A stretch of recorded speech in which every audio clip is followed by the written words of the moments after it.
You froze Hi, there. kids. Hi, kids. Hello, Jeff, Mr. Jemmi Hazeman. Thank you for being here for another episode of the Underflow Podcast. Welcome. How's it going, man? It's going It's, all right, my friend. It's nice to see you. Oh, I love that we've got cats coming in. there's going to be a lot of feline visitors coming, That's coming and going as they please That's how throughout we, this. I've got my cats wandering around too. That's how it's always been, like pretty much as far back as it goes when we've been recording. There's always cats around. Sometimes even cats like making noises in the background of vocal tracks.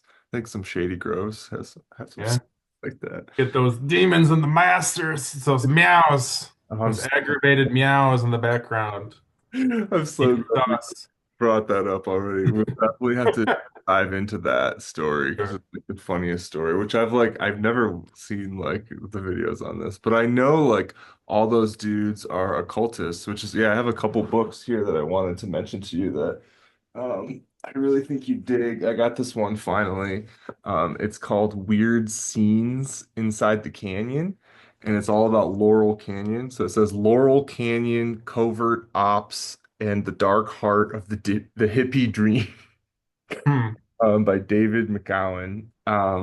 Yeah, it's pretty crazy. Like I've just started it because I've heard about this book for forever, like from, people in the research circles and conspiracy theorists and whatnot. I don't know. I mean, I don't know if he's pure conspiracy theorist or journalist or pseudo or somewhere in the middle. But I've been like fact checking so far and it all checks out. Like the one right out the gate that's crazy is that like the Gulf of Tonkin incident, which got the US into the Vietnam War, like convinced, they used that like to convince the American public, to get us into the war. Hmm.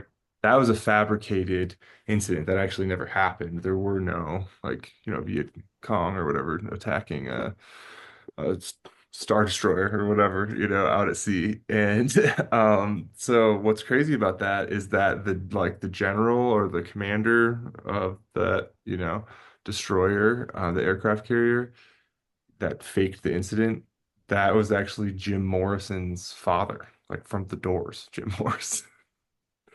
Um, What?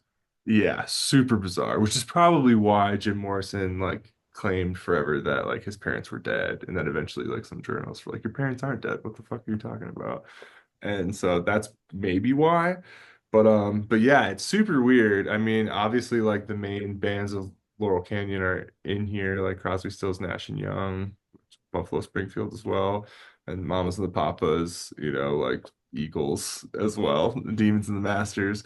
So I just didn't know how many people died and like how close Charles Manson was in all of this, like recording with the Beach Boys and stuff like that. And a lot of people say like the smoking gun with Charles Manson is that he was like CIA operative or MK Ultra or whatever, is because he like had warrants out for him and shit before like any of the murders happened, and he was even arrested like 5 times, like literally like five or more times. It's crazy, and they just like let him go. And so everyone's like, that's super fucking weird. Like, was he working for the government, or like on some sort of catch and release program? Because how did he get out? But yeah, there's a lot about like a lot of people, like entire families murdered and just like weird shit. And so there's lots of talk that like the CIA was just like with COINTELPRO and like how what they did to the Black Panthers. There's kind of like this movement to the dark heart of the hippie dream, whatever you want to call it. But Getting super, pretty dark already, I'd say. Yeah. super interesting. I mean, it is interesting because I've been watching a lot of docuseries lately, and I've been just started the one on Tupac, which has a lot to do with the Panthers because it's kind of more about Afeni too. It's called Dear Mama, and it's a really good docuseries. And we had also just watched this show called like 1971, the year music changed everything, because that's the year Imagine, John Lennon and what's going on and all that came out. But they were kind of talking about how like there's some great clips of John Lennon in like the early 70s being like, well, the fucking hippie dream didn't work. Like, fuck that. Like, on to the next thing. Like, just started wearing leather jackets again. And it's, and they say like, the Manson murders and what's that Rolling Stones concert where some people died? That was like the Altamont Speedway concert or whatever. They wanted it to be another Woodstock, and then like the Hells Angels were there, and people got stabbed and trampled, and everyone says that's kind of like the end of the swinging 60s. But as you learn, through like the Tupac documentary, there was so much going on in the 1960s. And so all of that's to say, I feel like it's just really interesting when you think about how culture evolves. And when we came into music, I think I've told you I have this really definitive memory of when we were like 12, 13, on the bus to the zoo. Do you remember this? Yeah, I vaguely remember going to the zoo, yes. It's great that you are wearing the Strokes shirt because, like, obviously, when we first met, when we were 11, maybe, or 12 and Probably 13, 12, I think 12. yeah, which Was is crazy. great. And at the end of that year, we got to go to like the Detroit Zoo or whatever in Royal Oak, and everyone was kind of listening to like Newfound Glory, I think Yellow Card, mainly Green Day, Nimrod. I remember was like going around, but my dad had just given me the first records by the Hives and the Strokes because he like reads, you know, reviews and shit like that. And so I remember like listening to the first Strokes album, Is This It? And like being forever changed. Yeah. And then not long after that, I remember going to your house for like a party, your birthday party, probably that summer, right? That was like the Dingleberry Terry Yeah, Sausage Fest 2K24. back when Or 2K04, I should say. Wild Boys was the coolest thing to emulate Jackass level stunts. I mean, you guys could actually skate though, which was really cool. And I found out at that party you played guitar. And I think that was the first time I knew you were like really into music and we talked about music, but I didn't even really know that you had gotten into it. And I just remember thinking even then when we were so young, like, oh my God, like we're 13 and Jeff is already so much more talented than me. He can rap, skate, play guitar, and I just was like, I don't even know what I was thinking about at that age. I'd love to know, like, when did you start playing? Did you start playing drums first, actually?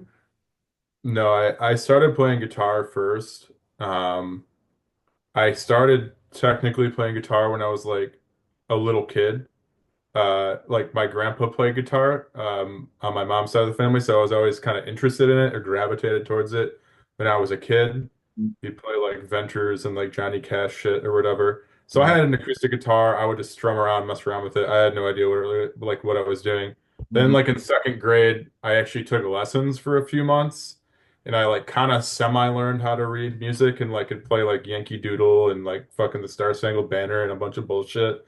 And then, of course, because I was a little kid, I just like gave up because I was like, this is stupid. Like, I don't want to do this anymore. Even though I was like kind of good at it or getting decent at it for a child. And then in seventh grade, I became interested in it again because kids were starting to get into like punk music and stuff, and I was like into skating. I was like, oh yeah, like I'll learn how to play guitar. So I started learning through this kid who was like went to Oxford High School. He was only like 16, and he just kind of showed me like how to play power chords and like chords and like Blink 182 and like he Yeah. approached it more like I want to teach you like what you want to learn. Like I'm not going to teach you how to read music and like pluck single notes like the technical side of it. It's more like play a song and then you feel like you're doing something.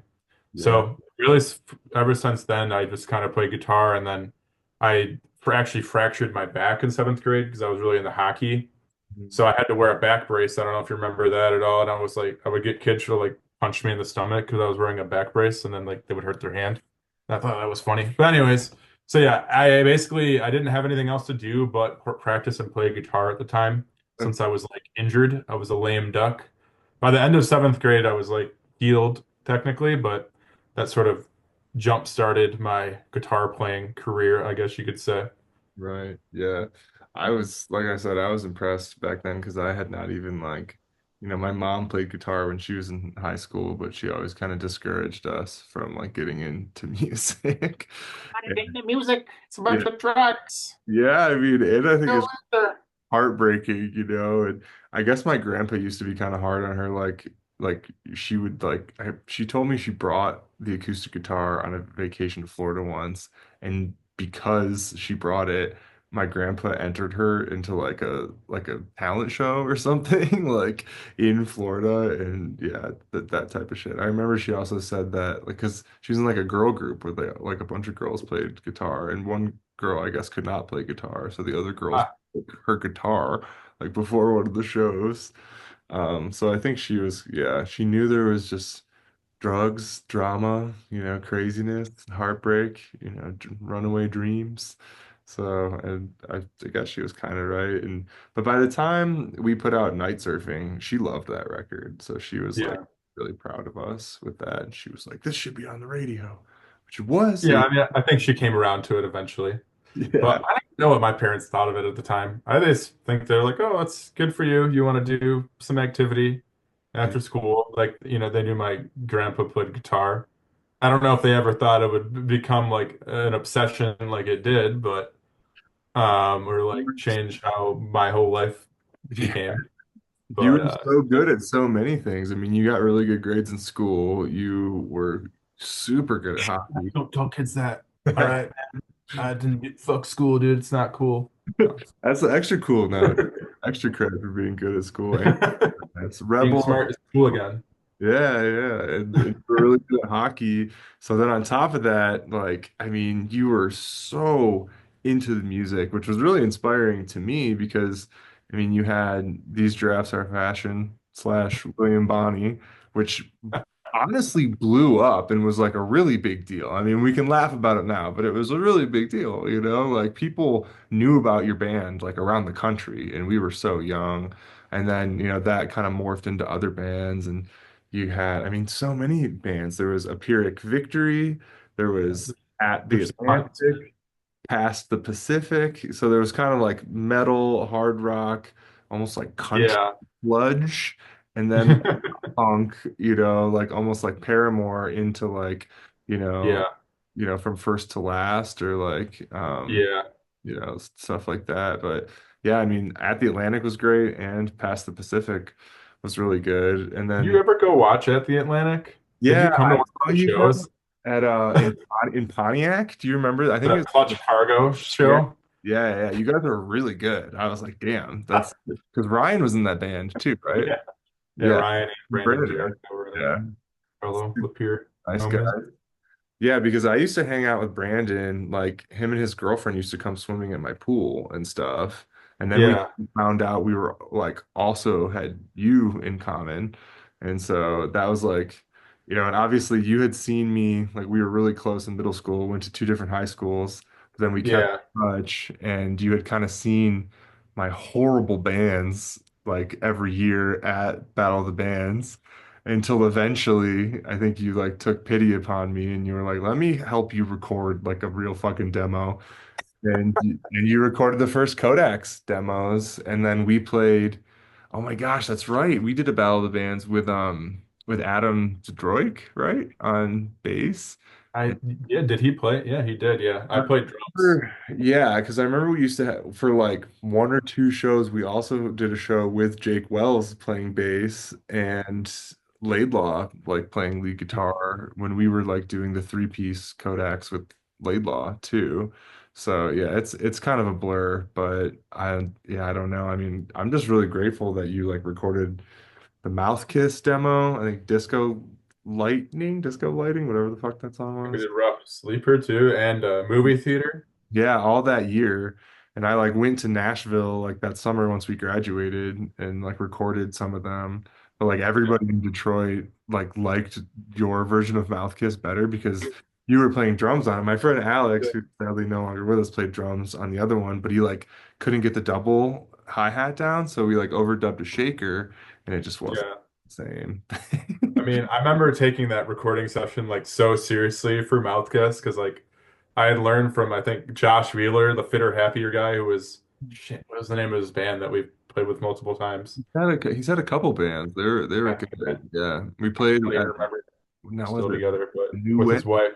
Yeah, yeah, they're really But good. yeah, so I kind of learned how he like ran like a studio session or whatever, and like I really only had one mic. We just had the Snowball USB mic at the time, but like I tried like really hard to like try and position the one mic and like I don't know what effects or any like compression or EQ. I did not understand it at all, but I thought I did, and I just put a bunch of random shit on it and I was like, "Oh, this sounds pretty good. Like this is good." Sound Yeah, good, man. I don't I know. mean, good enough that I put it on MySpace and then started going out, like, because that was like the middle of our senior year. That was like the end of 2008, I want to say we did that, or maybe the beginning of 2009. And Yeah, like, we put it on MySpace, and people started like recognizing me from that demo. Like, oh, you're the Kodaks guy. Like, that's how Adam Kodak. yeah, exactly. And then I started getting impersonated as Adam Kodak on a blog, and people started coming up to me and being like, "That was really fucked up what you said on that blog." I'm like, "I don't know what you're talking about, man." So it all started well, and that ruined me. That recording session, I was like, "Yeah, we can do this," because I think I want to say Ryan even like was there and like helped us a little bit, like even just like moral Yeah. support. And it was like really the first time I had been recording in my basement, but like really like separating the parts and like doing Mhm. like multiple takes and like I don't know if you were like stitching together yet, but or I don't know Not how too what. much. I mean, we might have punched in a little bit here and there because I mean we were using GarageBand and I wasn't super good at it yet. So like it was mostly one take for most of the instruments. There's maybe a couple areas where like, okay, I could figure out how to overdub this or whatever, but like yeah, I mean that was one of the first times too. Well, not one of the first because I did these drafts for fashion. Sure. We recorded that, and but I was only limited to 4 tracks. It was like a demo of Ableton or whatever fucking bullshit I used at the time. You only could have 4 tracks. I did have an interface. I just like I recorded everything basically and just overdubbed it all. There wasn't enough tracks to like go around, but this since it was I got GarageBand, you could do as many tracks as you wanted, which was nice. So like it was more room for experimentation. So that was one of the first tracks that I kind of did like that. Crazy. It's wild to think how far back that was. Like in a couple years that will be 20 years ago. And I don't even feel old enough Ouch. to say that. Ouch. Yeah. And Yes. yeah, going to Nashville and then kind of coming back and you were already like in so many other bands and you were also rapping. And I remember one night, like late night in Detroit, like rehearsing, you were like, should I just be focusing on one thing? Like, and I was like, I don't know, you're so good at all these things. But, eventually, like after so many different lineups of the Kodaks, and like I did that like first tour with a different lineup. And then eventually you came back into the fold with Laidlaw, and then we did that other weird tour with Phantasmagoria, the best worst tour ever. And then, kind of the night surfing process happened. And I still can't believe we like lost a whole version of that album. And I wish that we would like I think back to all the things we like argued over with like mixing all this stupid ass shit. Like, no, we have to be able to play it live. Like, No sense. we had so many cool synth parts and bells and whistles and sound effects and fireworks and whatever. It is the way it is. Synths weren't cool in 2011, all right? They were guitars Oh my that God. ruled the world. No, that may have been me just being psychopathic. I don't know, but I mean, I had messed with synths at the time too. But no, I mean, honestly, it was really like a long sort of like I was like got decent at guitar fairly young, like 14, 15, but like I was just, like you said, like in the metal, then I kind of went into like pop punk and then more into I did some acoustic stuff, then I got into like rap and like hip hop. And then so like by the time I graduated high school, I felt like sort of I was somewhat directionless with music. Like I could make it and I was like kind of good at it, but I didn't really know what style I was going for. Even like I was kind of focusing more on rap at the time, but then I was kind of like grew not I want to say grew out of it, but like became like disillusioned with it or whatever. I felt like maybe that's not what I should be doing. But honestly, like joining the Kodaks and like hanging out with you more after high school around the time we were like 20, 19, 21, whatever that was, then kind of exposing myself to more like classic rock and like indie style music because I didn't listen to a ton of that in high school. Like I was just more into like pop punk stuff and like screamo stuff, and like I knew about that music to an extent, but it wasn't like my main influence. So it kind of really helped me diversify like what kind of style of music I could write, and like kind of settled into like maybe a more mature sound instead of like kind of harkening back to like the pop punk days. That's like always still kind of an influence for me, like the pop punk Yeah, sound or like some of the melodies and like drum parts, especially like from like that genre, I think are like actually good and right. can be carried over to like other styles. But Oh, um, definitely. I I don't mean, know. the I think big also just smoking weed and like starting to do that at that time like changed my perspective and like mindset on music. Obviously, I like dabbled with it in high school like a little bit, but not like to the extent later where it's like, whoa, man, like yeah, re yeah. Reverb, delay, yeah, pedal. yeah, that's so cool. I only used a couple pedals back in the Kodaks, just like the delay and the reverb. That was really it. But Yeah. old DD3, you can like those before like the tap tempos, like with those old delays, like you do the feedback, you can almost like long, you can almost like get a chop, like what I was doing at the end of Strawberries. It's almost Mhm. a sample, but yeah, I mean, like so much happened during those years, and then you started writing so much, and I just remember when you showed me Daydream, I was like, dude, this is amazing. And like this also like because you were still bringing like, your other influences and like doing writing chord progressions like totally different than I was in a lot of ways, but then like melding that together to make night surfing like it's insane to think of how much we wrote so quickly and like, Mhm. especially like the ones where you like just came up with these progressions. And I was working the midnights at the gas station. I remember you'd like come drive over and like we'd like smoke weed and you'd like drop off demos. Like that I remember you dropped off like Cheer Up and Black Apathy because we were like Sweet kind of days. like Cheer Up, you had like that chord progression is so good. But I remember we were kind of jamming like Black Apathy and then you like tweaked it and you came and dropped off a demo and I just like wrote lyrics like all night like at the gas station for those songs and came over and we recorded so many versions of those songs, and then obviously a whole other album of shit that like I mean, I guess you kind of ended up releasing some of that stuff as Animate Daze. I was saying we should still Yeah. like, release Arrows because we have your amazing drums for that. Like we should just finish it and release Some it. new tracks from the The drum. second album that never saw the light of day for sure that could be finished maybe one day. But no, I mean, Night Surfing, I'm still proud of that album. I think it sounds good. I mean, it's, we weren't fully developed as songwriters back then, but like it has a lot of energy and like youthfulness to it.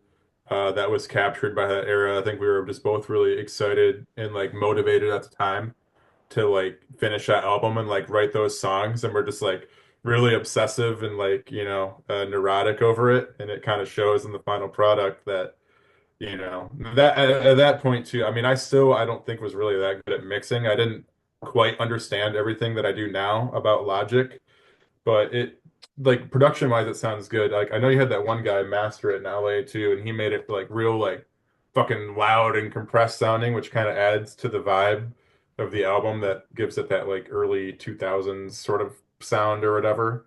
Um, On Kunkel but from the New Division. He's still yeah, making, he's like doing well, actually. He like was just in Denver and we like missed each other. nice. We still talk once in a while, actually. Yeah, I can't believe he did that for us for free. Thanks, John. So, Yeah, I mean, it was like, you and I did the bulk of it, but then we also had, Laidlaw wrote a couple parts that were really cool, and yeah. Matt Hoffman. Yeah.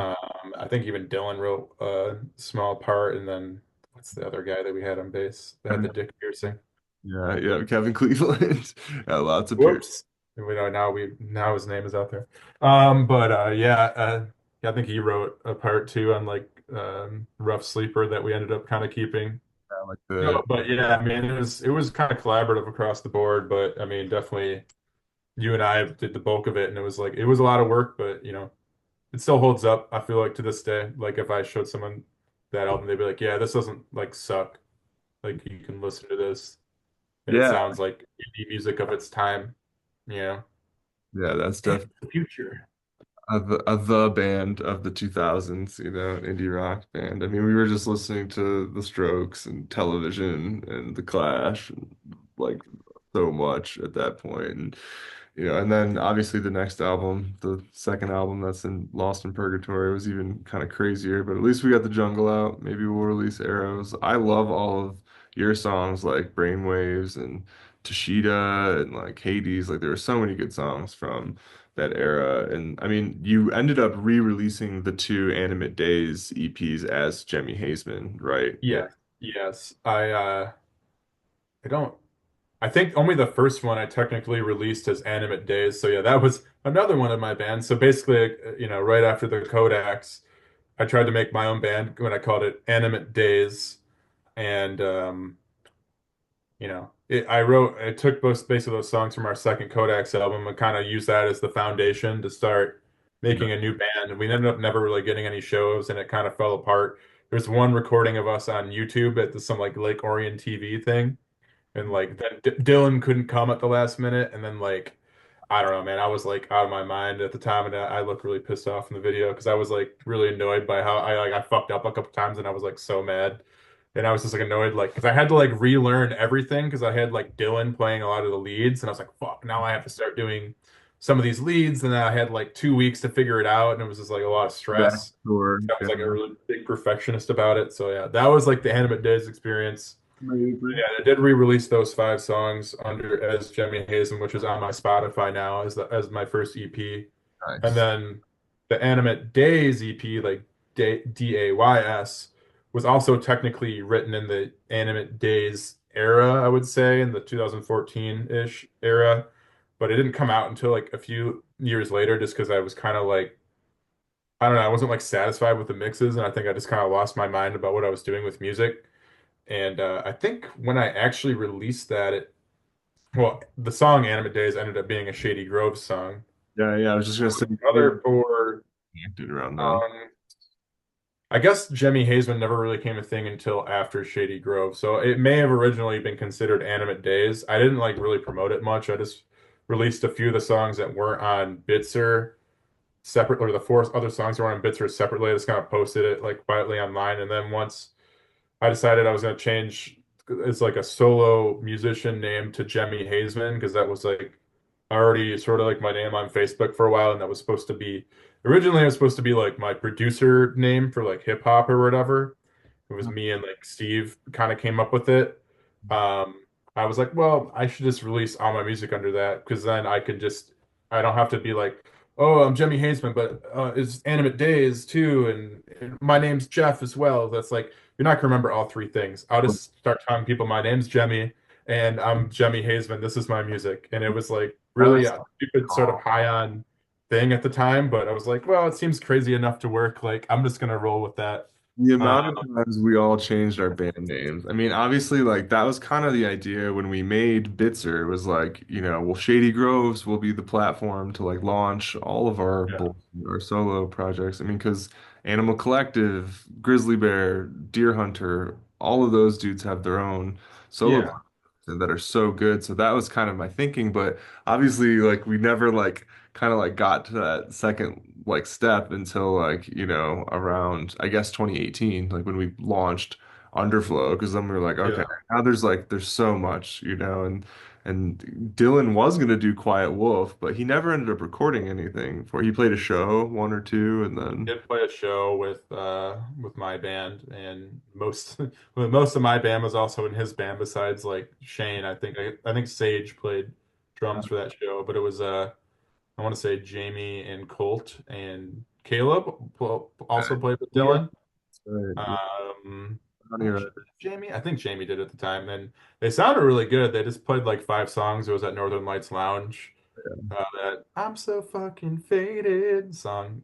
that I guess song is so good. Yeah, we're he, sitting on like a whole third Shady Groves album I including think that he played like some of the good. songs that ended up being on the second Shady Groves album as Quiet Wolf as well. Like fuck, what are the names of them, dude? I Maybe the can't remember. song Quiet Wolf, I think probably the song Quiet Wolf. Yeah, he definitely played that. like you. Um, like you. Yeah, he did that one. So that no, it was good for sure. It was cool. But I'm uh, glad we ended up like getting our shit together and doing Underflow and like re-releasing the Kodak stuff and like putting all the Shady Grove stuff and the Jemmi Hazeman stuff and the Quells stuff out properly. I hope that eventually I can convince Dylan to like finish the third Shady Grove, like probably one of my like favorite songs of mine, like one that I'm most proud of that like the world's never heard.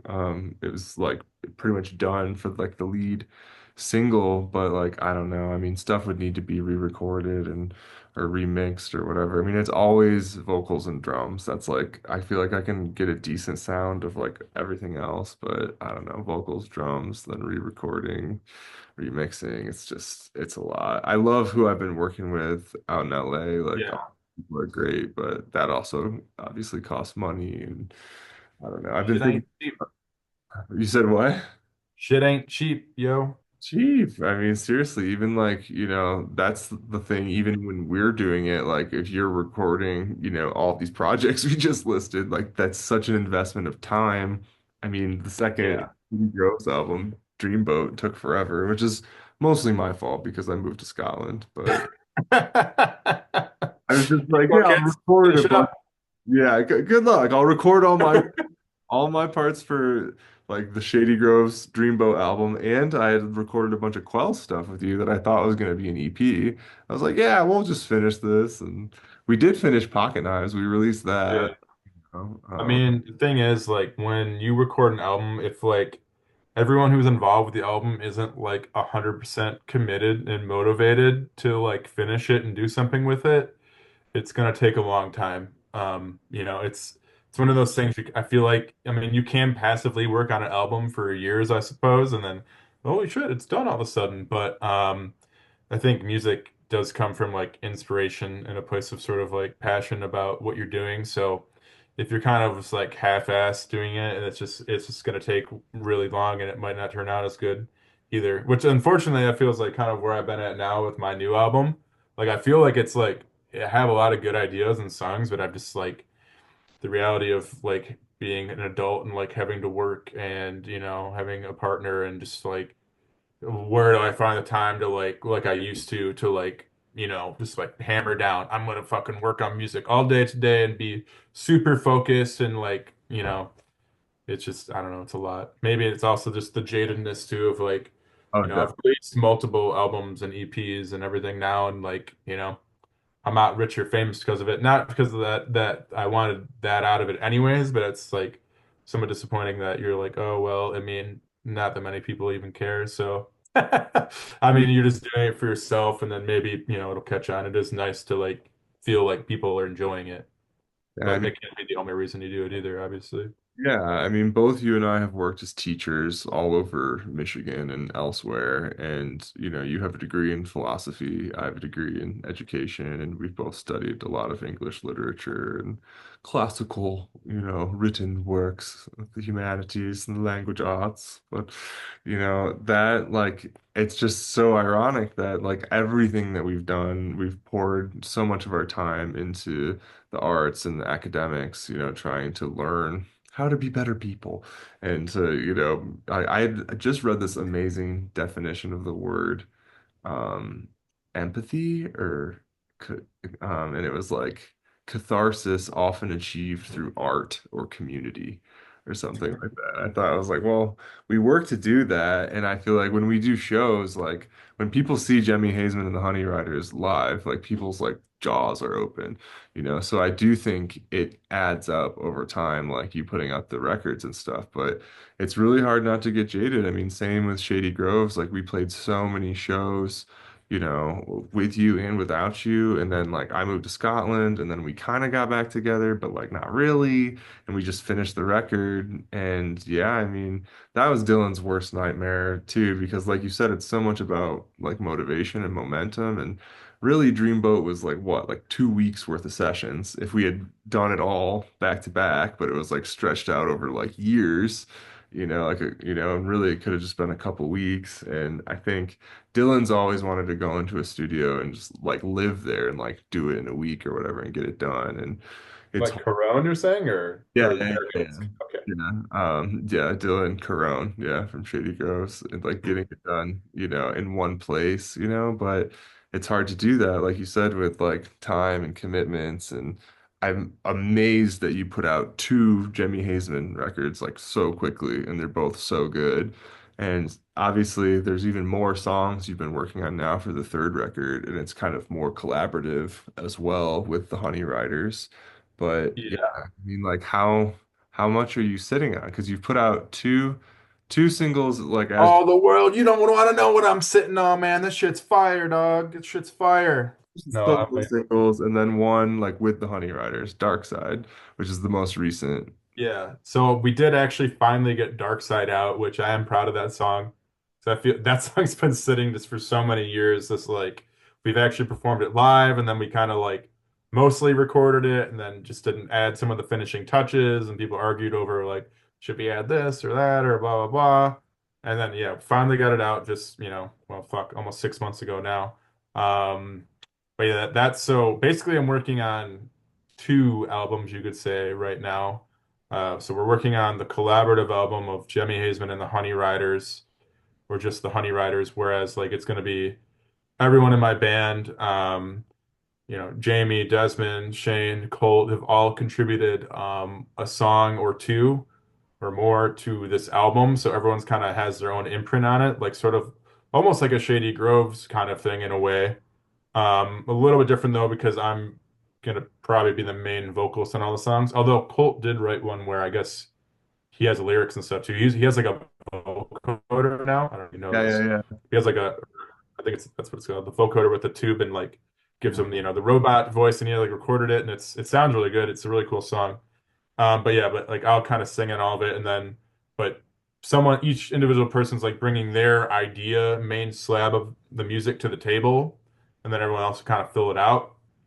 Um, we have like several that are like basically done, and then it's really like the last few songs that have been taking a while to like nail out like what they're gonna be and like who's writing them and all that. I would say that there's like five that are like pretty solidly done or have been done for a while, in various stages of recording and or just playing. Um, we have one that's a hip hop one with Dan as well. Then there's Coalesce, which was known as Collabro, which was Colt's song, which he's had for a while. But like that one's like mostly recorded. We probably could release it honestly if I just work on the mix a little bit more. Um, so yeah, there's that. And then we're also working on, or I'm working on my own album, kind of like in the same vein as Cosmic Maze and Phase. So it's tentatively titled Malaise, to keep to keep up with my obsession with Z's in all of my album names and my artist name.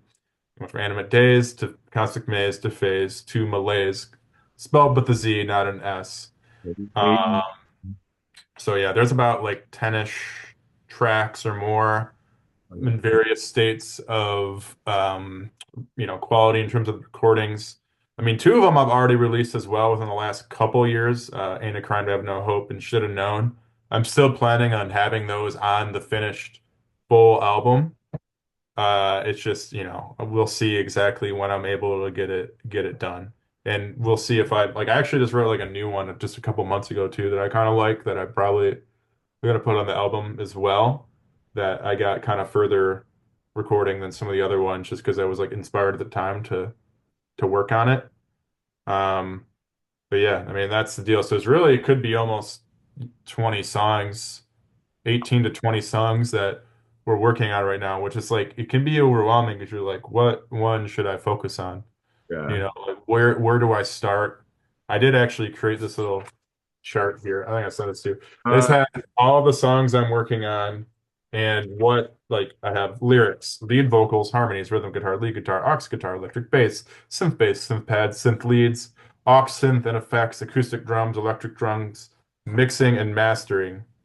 So that's, like I'm just like looking at all those categories.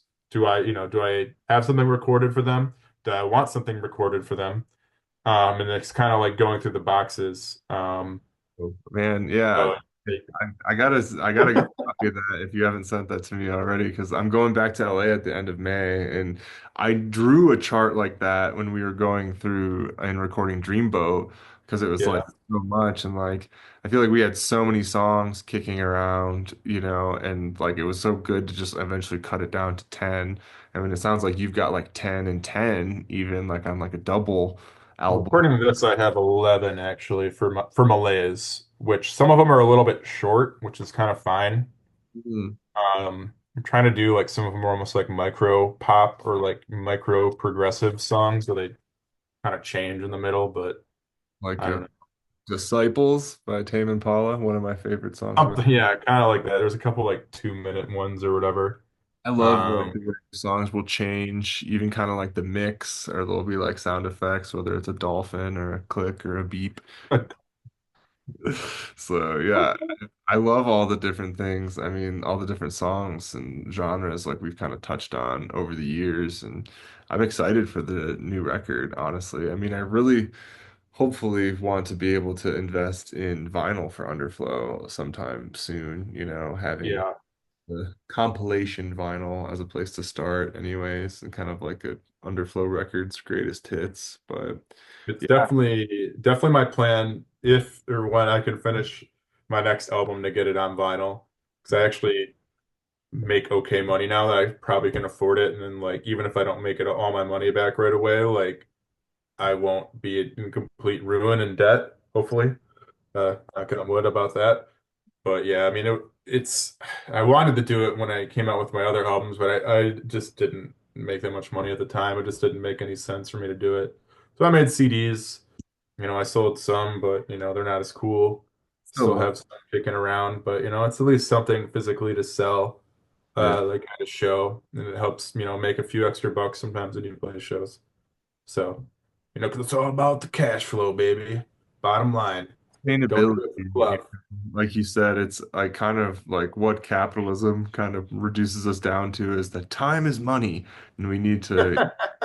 Like that's Yeah. kind of what you were saying about like how can we be productive on a day of music? It's like, okay, well, I know I'm not going to be able to like go to work that day, or like it has to be between or after work or before work or whatever, because I have to make money to survive. And most people are struggling to even do that.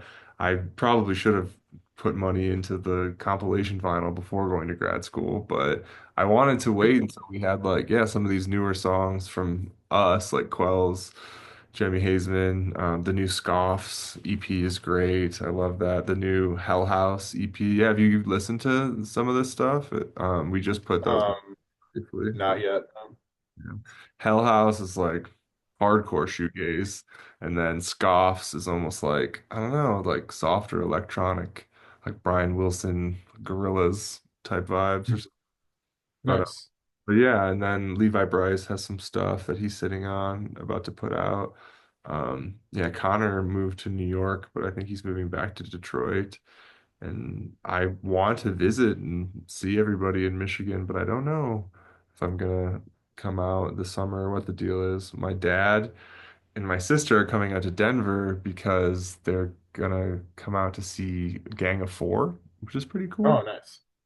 Yeah, I guess they're playing in Detroit too, but it like sold out and like the tickets are super expensive. So they were like, fuck Huh. it, go to Denver, where it's like a little bit cheaper or whatever. So I love Gang of Four. Are you going with them?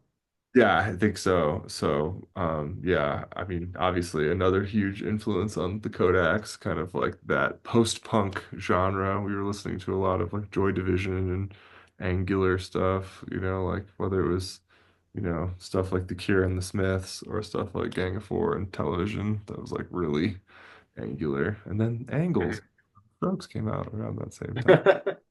It So, sure did. Yeah. There's a lot of good tracks on that album, despite yeah, at the time people said it wasn't that good of an album because they didn't like a few of the songs. But there was a few tracks on there just as good or better than anything they had for done up to that point, arguably. For sure. Yeah, no, I love like I think Taken for a Fool is a super, Yeah. classic stroke song. I think we've talked about like the solos and whatnot on what is it? Life is Beautiful in the Moonlight? Is that what the song's called? Or Life is And I Simple? think something like, yeah, the final track on that album was really, really cool. Yeah, so Good one. yeah, I mean, I'm just glad that we're still making music, that we're still alive. I feel like, both of us have, dealt with, all sorts of things through life and, depression, we came from like, the area between Flint and Detroit where it was like, Kid Rock and Slim Shady and trailer parks and gated communities and lakes and cities. It's interesting looking back at like, constantly going back and forth between like Lapeer County and like Detroit and like Metamora and Hamtramck and whatever, But I'm grateful we survived because, there were definite times like on tour or even just like you said, like trying to find motivation, It's been hard, like over the years, and I'm really grateful that we've been able to support each other and we're still making music. Most people just stop, we like because like you were joking, like it's all about the cash flow, it's all about that bottom line. And for most people, if you don't make it, it's like, why keep going, But I think the whole thing with Yeah. Under is like we believe in like building up a body of work, like we're doing it anyway. I think it's like artistic expression, like why not? If it's kicking around within us, why not just record it and make it? And it trips me out sometimes thinking about how like these records are going to outlive us eventually, but I try not to think about that and I try to just think of it as like even if nobody ever cares, like it's fun and we're doing it and why not? Yeah, no, I mean, absolutely. I mean, it like being like cool and popular with music on social media and stuff is sort of a young man's game, young woman's game or whatever. But yeah, I mean, we just kind of keep doing it. It's just something I've always done, since I was a kid. So it's just intrinsically satisfying, I suppose. Just kind of get the creative urge to like get that final product. And whether it's a live show or recording, I've almost feel like at some point, I think I thought I liked recording more because I was like, I just liked tinkering in the studio and like recording and like having something to listen to and play back is like so satisfying. But like doing live shows too, especially when you don't do it for a while, is super fun because you just nothing quite beats the like nervousness or like rush you get when you initially like go on a stage and then Totally. perform, especially if it's like people are actually enjoying it and it's like a decent audience. Yeah. So. And being young, like you said, it's kind of like a young person's game because we didn't mind in our early 20s like sleeping on floors that like, brushing our teeth and cockroaches coming out of the sink. You have less responsibilities generally in your 20s. You can live more like a bum and kind of get away with it for a while. It's I mean, we great. also didn't have like social media that there is today, like when we were like, in the Kodaks era, or even when I first released fucking my couple albums like 2018 and 2019. Like it wasn't like Instagram didn't really have like reels and like I don't even think TikTok really existed yet. Like and those two things have like changed like what goes viral like a lot, Like I Yeah. used Instagram back then, but it was mostly just like pictures and then like you post a video, but it wasn't like a reel where it was like everyone's algorithmically addicted to like scrolling nonstop through videos of boobs and like cats and whatever. AI random can tell what's real and what's not anymore. I mean, it was just great being able to travel at that age and like using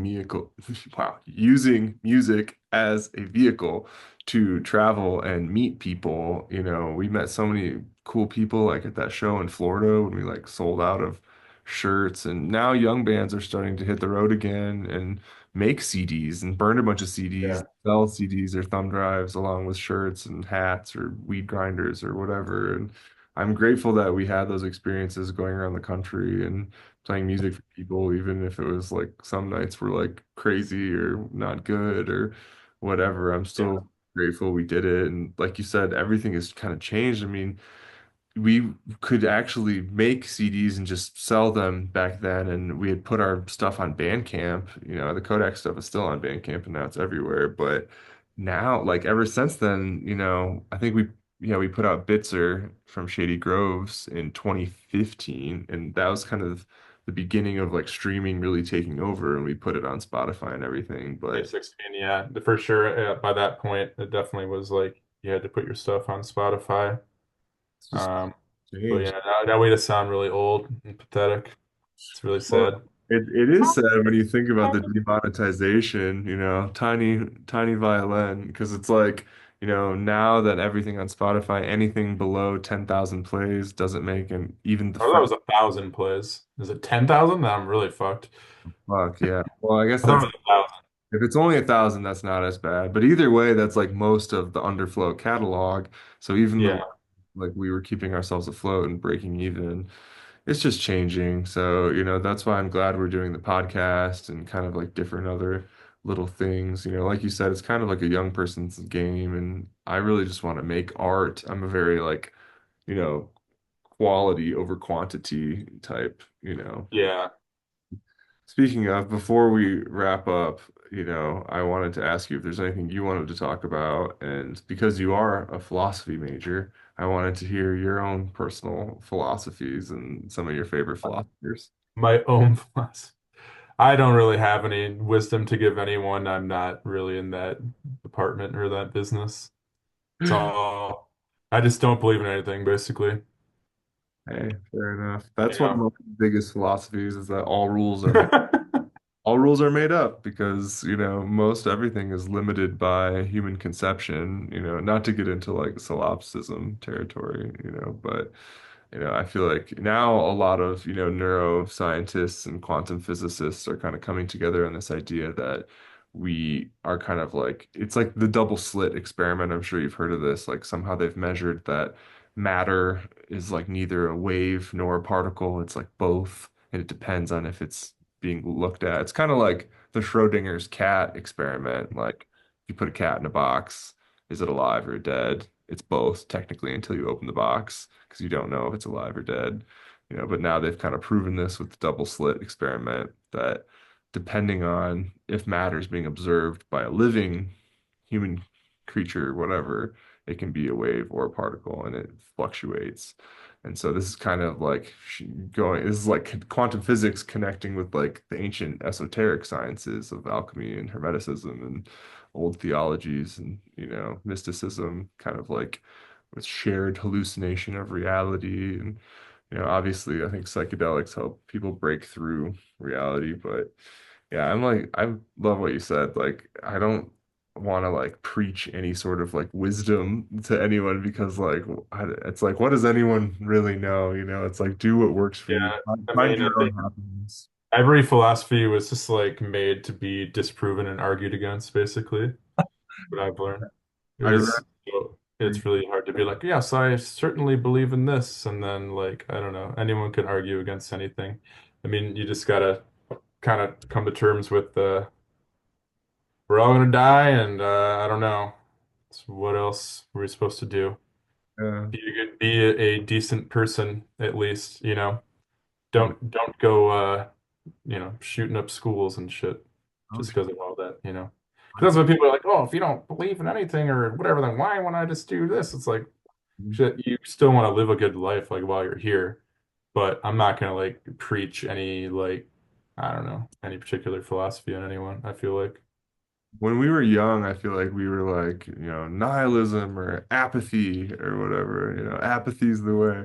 But I feel the opposite now because it's like I do care. Like you said, I want to treat people how I wish to be treated. The golden rule. I want to, treat people with kindness and respect because I feel like life is too short to be an asshole and to be a dick or a naysayer. And, you have to chase your own happiness and make your own communities and, have your own experiences, whether they're good or bad, and try to learn from. Yeah. I That's mean, I definitely feel like more balanced and try to stay more positive for the most part, maybe than when I was younger. And obviously you always have your days and your times, but I don't know. That's like key too. Because like when you get super sunk down in the deep depths of depression, you know, it can be tough to like give a shit about anything or want to do anything, but you know, try to keep a level head, I suppose. got That's to keep, it's like there's this like song on Spotify. It's like, it's like don't kill yourself. You'll die anyways. Just wait. Just just wait. Yeah, I mean, why speed up the inevitable, you know? Why rush it? There's so many questions and like especially experiencing like disease and death and blah blah blah. The depressing stuff we said we weren't gonna get into. We saved it for the end, so Save it for the end. Yeah, it the makes me the think. grand finale. Yeah, life is too short. Yeah, we never know when our grand finale is going to be. So it's like, I think that's the motivation to like, help us make our records or whatever. Like I said, if I come to Michigan, and I hope we can maybe record like Finish Arrows or that cover that I had started, the Can't Get You Out of My Head. But Let me see if I can find the old Arrows yeah, demo somewhere on one of my hard drives and see if I can open up, see what it sounds like, what's even there. I So I would don't really remember. love to. We had the other one too. What was it called? Brazil or something? It was like Dylan's progression, and then I don't even remember like what the Was vocals. it? I don't know. I know I made some regret. Like it was like a weird one though. That was like probably the weirdest song on the album. It was really cool. The drums were really cool. There was like so many. I mean, we did finish Pangea, That's which true. Yeah, Angia did too. I, Let it in. I've been building There's a Fall band. Apart, and then there was Dream Queen, Oh yeah, Dream and Queen. then Indian Pearl as well. That was kind of like the I think str this was yeah, that was a very Strokesy one. yeah, there Um, were but yeah, I think it was Brazil was the other one that was like I don't know, very kind of a weird mixture of guitar intricacy we and were drums. to a lot of television around then too. A lot of I mean, Lot all of that stuff, like, honest. whether it was Nirvana or television or Blink-182 or The Strokes or The Clash or The Smiths or like, like there was so many things to like learn from. Pixies, I remember we were listening to that, like New Order a lot, like the ways to tie together bass lines and lead guitar parts and guitar parts. Like, I mean, obviously we both grew up with the Beatles and I was gonna ask you, have you seen that they're like making movies? Like it's gonna be like a movie about each Beatle or something, and they all are gonna intertwine, which Huh. is kind of cool. When I was interviewing Dylan Rao from Bare Hands for this podcast, we were kind of talking about like, I'm in art school and like getting my MFA, and so many people, a lot of them are just contrarian, like in snobby art circles in general. People would like, and right away, Dylan was like, "Oh, like you mean like people who like shit on the Beatles, or people who talk shit about the Beatles, or people who say they don't like the Beatles? Like, fuck that." And I thought that was so funny, because it's like, yeah, the Beatles are like so good. It's not for everybody, sure, but I think about just whether it's the quality of the recordings, the quality of the production, the quality of the songwriting, the like layered approach. This was another book I wanted to recommend to you, or I can lend it to you once I'm done. It's a book about Glyn Johns, a life recording hits with the Rolling Stones, The Who, Led Zeppelin, The Eagles, Eric Clapton, The Faces. It's called Sound Man. So it's all about the production techniques of that era. I feel like you'd dig that. I mean, you're kind of like a Kevin Parker, Todd Rundgren, yourself, doing all of your own recordings. And I can't even imagine like recording your own drums yourself. And like, it's amazing, dude. You should be proud of yourself. So I think I told you last, like, I don't know, one of the last times I tripped on acid, I made some tie dye and we listened to Phase by Jemmi Hazeman, and it was so good. It was like such a good, like really getting to feel the cosmic, The tapestry, cosmic flow. cosmic Yeah, flow. it's definitely, I wouldn't say it's made for that, but it doesn't hurt, if you're on a substance, I suppose, when you listen to it. I had some other friends too from Ferndale that said they like tripped listening to Cosmic Maze and it like fucking like changed their life in some weird way. Like just like yeah, Told you like it what affects people in weird ways, I it does. guess. I mean, it's beautiful. You never even if it's only a couple people, like that's what I feel like it's so worth it just to like put our art out there. I think I told you like after I think Jemmy Hazeman had already started and Shady Groves played a show and you weren't there and these kids came up and I felt like they were like tripping, honestly, even then. But they were like, "You didn't play Nothing Matters. Like, what the fuck?" And Dylan and I were like, "Oh, I'm so sorry. Like that's Jeff's song. Like it wouldn't be right to play it without him. Like you need to like look up Jemmi Hazeman, follow Jemmi Hazeman." And Yeah, I think I ended up talking to that kid yeah, at the meeting or and yeah, I whatever. think they found you, but they like told us about how they had this like mystical experience. Like I don't know if they were like on a mountaintop or a sand dune, like tripping and like peaking to Nothing Matters by Shady So Groves. random because like we didn't even know them. But yeah, that's how it Right. happened. It Like is a beautiful song, though. I mean, that song is kind of like, just an incredible achievement and kind of, I feel like you were able to almost like bottle up negative, feelings, yeah, looks into something that's like almost like laughing at. I've always loved that about your music and your lyrics is like there's like a darkness and a realness there, but there's also a humility and a humor, like a tongue in cheek, whether it's yeah. I mean, I was definitely like a genuinely depressed person when I wrote that song. sure. Like it was not like yeah, it wasn't fake for sure. But I still had a sense of humor, but it's just like I was just really, really depressed. I think I was like crying partially when I wrote that song, but then I was just like, it all kind of came together. I'm like, oh, this is actually good. It took me a while to actually finish it because it was up until I had like a demo and then the Shady Groves days. I finally had like the motivation. I was like, all right, we're gonna do this now. It's a masterpiece, dude. And like the emotion is really real in it. And I think a lot of that record, I didn't realize how emotional of a song Waves was, Yeah, obviously that was about a relationship going through ups and downs and maybe I was like afraid of losing what I had at the time and even then and like now I look back I'm like oh yeah like it's weird looking at all that stuff and but I'm glad we did it. I'm proud we did it and we're still doing it. So yeah, man. thank All your new songs are great too. All the Quells stuff, shit man. definitely fun. All the playing bass, guest bassist for a Oh, couple shows. yeah, thank you so much for doing that. I appreciate you and the Honey Riders stepping up. Y'all are so professional and talented, and it's just so fun, like hanging out and like jamming, and hopefully we can play some more Detroit shows together. And I'll definitely let you know when I'm. Yeah, man. I would like to play at least one or two original shows Yeah, this summer or something. Like I haven't done or Jemmi Hazeman and Honey Riders haven't played an original show since Dally in the Alley in September. So it's been a while because we did the oh yeah, PPGP thing. We did, Eminem and Fleetwood Mac in from like October and December. And like that did take like a few months of our time and like preparing for that. And then like since this new year, we've like kind of gotten together here and there and try to work on new songs, but we haven't really had a much of a plan to do a show because it's like we're at that point of almost like, well, there's no like good reason to do a show because we don't have like an album or anything super new out. Like we had Dark Side out, but like it would just kind of be doing it just to do it. And everyone's like busy. Jamie doesn't really want to do shows right now, and like young baby. yeah, he's got another kid coming too I don't know if I'm. on top of his child Congrats. that he already has. Which we had, MJ. I don't know. Yeah, you met MJ. He was Yeah, really nice guy.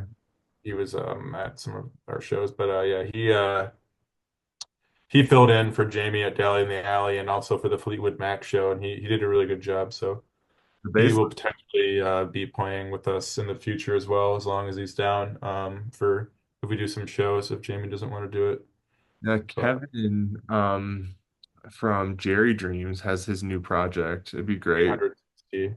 Yeah, I'd love to play a show with Kevin. We still kind of keep in touch or had it over the years on social media and such. But yeah, his music's always been really cool, and we're kind I- of the same wavelength, same age area. I yeah, don't even know like what bands are fucking good or cool in Detroit anymore. It's really sad. I don't really keep up as much as I feel like I used to know like every band in the scene like 5 years, especially like right before COVID, like when things were really exploding. I think it's just not the same too, partially. Like there's just not as many shows as there were, or maybe not as many bands as there were. Because maybe so not as many kids are starting bands. I mean, arguably that concept of a band is kind of dead in popular music anyways. It's like more about solo artists and one pop person stars and whatever. collab Um, a duo. There's a really good duo called Deadbeat Dad. It's kind of like electro pop. They played a show recently with Pesky Kid, and I think Kevin's new band, 800cc, and my friend Sam SJ, who plays as Dirt Room. Oh Dirt. yeah, I know Dirt Room. I knew Patrick from Dirt Room. He used Oh, to cool. live at the Nice Place, Oh yeah, which yeah. he hosted like house shows and stuff. So I met him like many years ago, Oh, cool. and I think Nice yeah, people. at the time Dirt Room was like kind of newer Yeah. back then, and he was like telling me about it, and like because I he listened to Cosmic Maze at the time, so I like gave him an album and he really liked it. But Yeah, I feel like you guys would be a great match. Sam actually DJ'd that show. We all played together, the Whatever Fest fundraiser at Marble Bar. I don't really know what's going on with Whatever Fest this year. I think there's a fundraiser in May, maybe. But I'll let you know, and I'll let you know if I come back. I mean, it'd be so much fun to like do a huge show together again, like we did. But yeah. yeah, I'll definitely let you know. So, thank you so much for your time and doing this. I love being able to like kind of catch up on camera with friends and broadcast this out into the world. Please, listeners, look up Jemmi Hazeman and the Honey Riders. You can visit underflowrecords.com to listen to Jemmi Hazeman's music or the Animate Daze EPs, the Kodaks, or the Shady Groves records. It's all there. So, was there anything else you wanted to share with the world, Mr. Jemmi Hazeman? Else I just no, I think I'm pretty good. I've shared too much. You all know too much now. You can Right. share. Too much. Don't watch this again. Forget everything. Neuralize, neuralize. Yeah. No. Also, you can check out Dan Amboy's music, or I have a lot of collaborations with him. The Lazy Eyes album, which is also on Spotify, which is, like 5 years old now. It feels like just yesterday. Well, my band has played a lot of that stuff live, and we've collaborated quite a few tr times. We have a couple tracks that we released over the past year or so that are pretty One, funky fresh. yeah, one of the things we didn't touch on was how you are one of the greatest Eminem cover acts of all time. Jimmy Hazeman and the Honey Riders featuring Dan Amboy. Nowadays, motherfuckers Really want to great. talk. Eminem and Slim Shady and with the Dr. Dre parts. And Basically, this stems back from my high school period where I got really back into rap again. I used to like think Eminem was really cool when I was like 10, or like when the Eminem show came out, and like I loved that album because he like, so much swearing and controversy. I'm like, oh, it's so cool. He says fuck and pussy and whatever. And like, and then I kind of like fell out of it and like didn't think it was that cool anymore, or just didn't care because I got into like punk. And then like at some point towards like my senior year of high school or like junior year, like kids were getting into like rap again, and that was like cool. So then I started like kind of listening to Eminem again. I'm like, holy shit, like this was actually really good. Like he was insane. like, And I don't know, then it kind of inspired me like, oh, like I could rap, like I could do this. And then I just started kind of writing raps that were like reminiscent of that. And then my voice or cadence just kind of naturally sort of sounded like him. And then I just became really good at imitating it now as an adult when there was like a demand for cover shows at like Creepy Cheapy or like Detroit by Detroit, which is like, Detroit bands covering Detroit artists. So it was like natural, like, oh yeah, we'll be Eminem. It's like the biggest first person from Detroit, and like I'm actually really good at it. The people are surprised because I think I'm like some hippie dipshit with long hair that makes like psychedelic rock music. They're like, "What? You like Eminem? Like that's weird. Like that doesn't seem like something you would like." Like, no, I'd like it. Yeah, I like a lot of shit. I like pretty much everything. that But stuff is huge in Europe and Germany specifically, like where Cindy, my partner, grew up in Stuttgart. It's kind of like the Detroit of Germany. It's like the auto, area, where Mercedes and everything. yeah, I sent that to her family. She sent it to her family, and her family was like, "What? Like, this is so good. This is incredible. It really is so, so good." So the Lazy Eyes original stuff is super good too. I've always wanted to put Too Many Rules on the Underflow compilation because that song is just should be a radio hit. If there's any justice in this, but that one's a sultry, sexy, smooth song. With the Coulson on the vocals too. yeah, it's really. Words, sister. Yeah. Yeah, I'm cool, glad. man. Hey, man, I'm glad we're alive. I love you like a brother. We've been friends for so long, and I'm just grateful we're still kicking and making music. So, Yeah, sure, man. Much love, brother. Hell well, yeah, I'm glad we got to do this, and hopefully, maybe I'll see you in real life this summer at some yeah, point. I hope so. I'll let you know if I head back to the mitten or win. So, thank Okay. you again for your time, and yeah, I'll talk to you soon, brother.